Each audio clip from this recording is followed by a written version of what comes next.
బంగారమైనటువంటి అమ్మవారి ఆశీర్వాదం వల్ల ఈ ప్రాంతం అంతా కూడా సుఖశాంతులతో ఆయురారోగ్యాలతో పాడి పంటలతో అన్ని రకాల బాగుండాలని ఆ అమ్మవారి ఆశీర్వాదం వల్ల అనేక మందికి అనేక రకాలుగా మంచి జరిగిందని చెప్పి ఈ దేవాలయానికి వచ్చిన ప్రతి ఒక్కరు కూడా చెప్పడం జరుగుతుంది.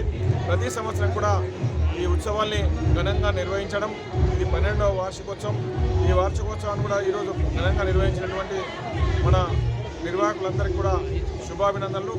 అదేవిధంగా ప్రజలకు భక్తితో పాటు భావన కూడా ఉండాలా, మన సనాతన ధర్మాన్ని పరిరక్షించుకోవాలన్నటువంటి తపన కూడా ఉండాలని చెప్పేసి నేను ప్రజలందరికీ కూడా విజ్ఞప్తి చేస్తూ ఉన్నాను.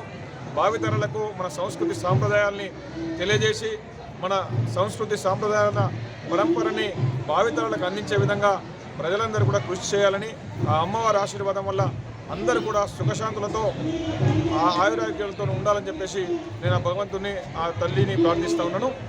అందరూ కూడా ఈ సందర్భంగా నాకు ఈ అవకాశం ఇచ్చిన నిర్వాహకులందరికీ కూడా ధన్యవాదాలు తెలియజేస్తాను.